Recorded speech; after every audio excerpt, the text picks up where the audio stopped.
All right, so you guys sent us something that honestly sounds kind of dry at first glance. 47 U.S. Code Section 230. Yeah, not exactly the catchiest title, right? Definitely not winning any awards for exciting names. But trust us on this one, folks. This section of law, what everyone calls Section 230, it's basically the Internet's rule book, and it's way more interesting than it sounds. We're diving deep today to figure out why this decades-old law is still making headlines and what it means for, well, you sitting right there listening. It really is wild how a law written way back in 1996, when most people barely knew what online even meant, Seriously, like when dial-up was a thing. could have such a massive impact on, well, everything we do online today. It's like trying to make rules for self-driving cars back when the Model T was brand new. So, no time to waste, let's get into it. What does Section 230 actually say? In the simplest terms possible, it says that websites, platforms, online forums, all those places where we hang out online, share stuff, leave comments, Basically the whole internet shebang. pretty much. The law calls them interactive computer services. But yeah, it says that these places, they're not automatically responsible for every single thing that gets posted on them. So let me see if I get this straight. It's kind of how, like, a library isn't held responsible for what's written in every single book on its shelf. Exactly. You got it. See, the whole point was to encourage these platforms to actually moderate the content themselves, to step in and remove things that are truly harmful, like, say, harassment or threats, without being absolutely terrified of getting sued into oblivion. Makes sense. Nobody wants a lawsuit just for doing some spring cleaning. Right. So it's about letting them take down genuinely bad stuff in good faith, without someone crying censorship every 5 seconds. Good faith being the magic words, I'm guessing. Oh, absolutely. And that's where this whole subsection C of the law comes in. People call it the Good Samaritan provision, which I gotta say, I kind of like. There's a nice wing to it. Right. Anyway, this part, it specifically says that platforms are in the clear, legally speaking, if they take down stuff that they think is, and I quote, obscene, lewd, lascivious, filthy, excessively violent, harassing, or otherwise objectionable. Wow, they really went all out with that list, huh? They weren't messing around. But how does all that actually play out in the real world? Like in our everyday scrolling? Well, think about it. Every time you've seen one of those little warnings on a social media post, the flagged as inappropriate thing, or a comment just vanishes. Poof, gone. Exactly. Odds are that's Section 230 doing its thing behind the scenes. So basically, because of this law, these companies are way more likely to just take down anything potentially iffy rather than risk it. But doesn't that mean some totally harmless stuff could get taken down too? That's the tightrope walk right there. See, the law also says that these platforms are protected even if later on it turns out the stuff they remove was totally fine, even protected under free speech. And that, my friend, is what really gets people riled up. Big debates about censorship, platforms having too much power, you name it. It's such a tricky balance, isn't it? Trying to keep everyone happy online is like herding cats. But hold on, it's not just about yanking stuff down right. There was something in there about giving users more control over what they see, too, wasn't there? You're right, there is. Subsection D, this one's all about those parental controls you hear about. Now, it doesn't force platforms to actually have those controls, but they gotta at least tell users about them. Yeah, so it's more like, hey, these tools exist. If you want to use them, go for it. Precisely, giving users the option to filter their own experience, which honestly, back in '96, that was kind of a big deal. The internet was basically the Wild West back then. Oh, I bet. No sheriff in sight. So, okay, we've got Section 230 trying to protect these platforms, but also give users some control. What about the rest of it, though? The legal nitty-gritty. Does this thing clash with other laws at all? Not so fast. That's where subsection struts in. It's like the law's way of saying, hold your horses, this isn't a free-for-anything pass. Section 230 doesn't mean you can run wild and break all the other rules. No get-out-of-jail-free card for the internet, huh? Well, sorry, it makes it crystal clear. Criminal activity is still a no-go. Sharing illegal stuff, that's not protected. Stealing someone's work and passing it off as your own, nope, still got to play by the copyright rules. So no getting around those laws. Exactly. And it even dives into that whole federal versus state law thing, which always gets interesting. Ooh, juicy. Tell me more about that part. All right, so picture this. Section 230, right there in black and white, it says that states, they can still enforce their own laws, totally fine. States' rights and all that. You got it. But, and this is but those state laws, they can't directly contradict what Section 230 already says. It's like saying, look, states, you can have your own rule book, but don't mess with the internet's basic playbook, all right? Ooh, that sounds like it could lead to some pretty intense legal showdowns. Oh, you have no idea. It already has, in fact. But that's a whole other deep dive for another day, my friend. So we've got this law, Section 230, basically trying to be the sheriff of the internet Wild West, right? Mhm. Trying to keep things from getting too out of hand. Right. It was all about creating a space where the internet could grow without being stifled by constant lawsuits, especially back when nobody really knew what it would become. Exactly. But what happens when the internet grows up and realizes, hey, I can have a real impact on the world outside of this screen? Things get a little more complicated, don't they? They sure do. And that's where Executive Order 13925 comes in, signed by President Trump back on May 28th, 2020. May 28, 2020. So not exactly ancient history here. This wasn't some dusty old decree.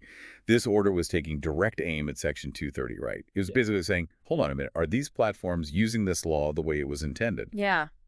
This order argued that some platforms were actually using Section 230 as a shield, a way to silence certain viewpoints and control the narrative. Instead of being the good Samaritan Section 230 wanted them to be. They were more like, I don't know, like those referees who everyone thinks are biased toward one Oh, team. totally. Everyone thinks the refs are out to get them at some point.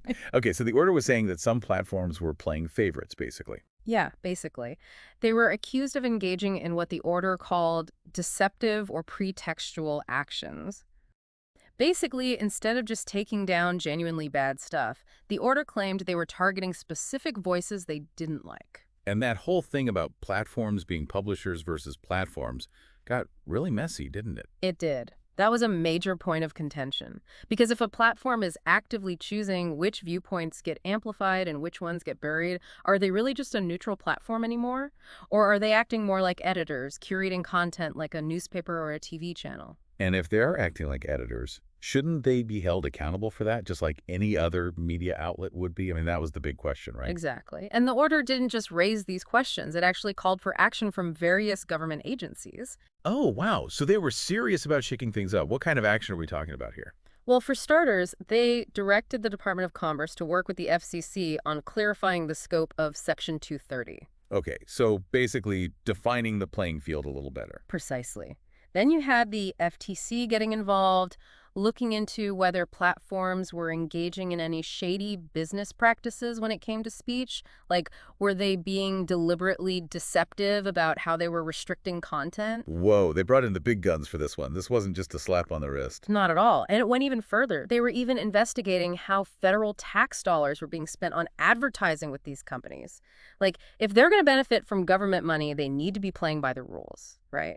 Makes sense to me. Yeah. It sounds like they were pulling out all the stops to get to the bottom of this. But, and maybe this is a dumb question, but Go for it. all this talk about government agencies and executive orders, it all sounds very official and important.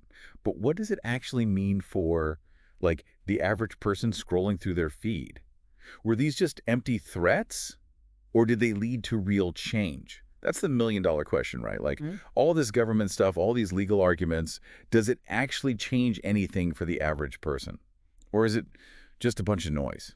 I mean, that's the thing about the internet, isn't it? Always changing, always pushing boundaries. It's hard to say for sure what sticks and what doesn't, but the executive order, it definitely got people's attention. It sparked a huge debate about Section 230 and whether it was still doing what it was supposed to be doing. Yeah, because the internet, back when they wrote this law, I mean, it's practically unrecognizable compared to what we have now, like trying to use a rotary phone to join at a Zoom meeting, you know? Exactly. Times change, technology changes, maybe laws need to change too. So the question is, what do we do about it? Do we need a whole new rule book for the internet age? That's where things get tricky, right? Because on the one hand, Section 230, it did a lot of good. Like, some people argue that without it, we wouldn't even have the internet we know and love today. Right, because think about it. Without those liability protections, platforms might have been so scared of getting sued that they just wouldn't let anyone post anything. And then it's just a bunch of company websites. No fun allowed. Exactly. No user-generated content, no social media as we know it. The internet would be like one giant online shopping mall. Efficient, maybe, but definitely boring. You got it. So Section 230, it definitely deserves some credit for letting the internet blossom. But on the other hand, like we've been talking about, things have changed. The internet's not just cat videos and message boards anymore. It's how we get our news, how we connect with people, how we do business. It's basically our whole lives now. Pretty much. Yeah. So the stakes are higher, and the concerns about misinformation, hate speech, all the bad stuff, Right. they're not just theoretical anymore, they're very real. Right, and people are worried about these platforms having too much power, censoring certain voices. It's a whole different ballgame now. Absolutely. So how do we balance those two things? The freedom and innovation that Section 230 helped create versus the need for responsibility and accountability in this new digital age. That's the challenge. It's a tough one, for sure. Mhm. No easy answers here. No. And that's what makes this whole conversation so fascinating, right? It's not just about legalese. It's about how we want to live in this increasingly digital world. Totally. It's about our online lives, which, let's be real, are basically just our lives now. Yeah. So I guess what I'm getting at is, what can we actually do about all this? Yeah. I mean, most of us aren't lawyers or politicians, so where do we even start? Well, for starters, by being here, listening to this, you're already doing it. You're engaging with these questions, learning about the issues, and that's huge. Knowledge is power, as they say. Exactly. But it doesn't stop there. Have you ever felt like a platform's content moderation policies were unfair? Like they took down your post or comment and you were just like, what the heck? That's Oh, ridiculous. absolutely. It's so frustrating when that happens. Right. Or maybe you see something spreading like wildfire online and you know it's completely false, but nobody's doing anything to stop it. Those are the moments when Section 230, all of a sudden, it's not just some abstract law anymore, it's directly affecting you. So it's like taking these big abstract ideas and realizing, wait a minute, this impacts me personally. Exactly. And once you start seeing those connections, that's when you can start asking yourself, okay, what do I think about this? What kind of internet do I want to be a part of? Right, because it's our internet. We built this thing. Well, mostly other people built it, but we use it. That's the spirit. And that's why I think it's so important to keep having these conversations, not just about the legal stuff, but about the bigger picture, the ethical stuff, the societal stuff. Because at the end of the day, Section 230, it's really just a reflection of our values. It's a mirror to how we think about free speech, about safety, about responsibility in the digital age. Wow, that is deep. It's like Section 230, the internet's soul-searching exercise. Catchy, right? Hey, maybe we'll pitch that for a new podcast. But seriously, folks, I want to leave you with this. Don't be afraid to get involved in this conversation. Speak up, ask questions, challenge the status quo, because the future of the internet, it's not just up to lawmakers and tech giants. It's up to all of us. Boom. Mic drop. Seriously, though, that was incredibly insightful. Thanks for joining us today, and for all of you listening out there, keep those brains buzzing. We'll catch you in the next episode of The Deep Dive.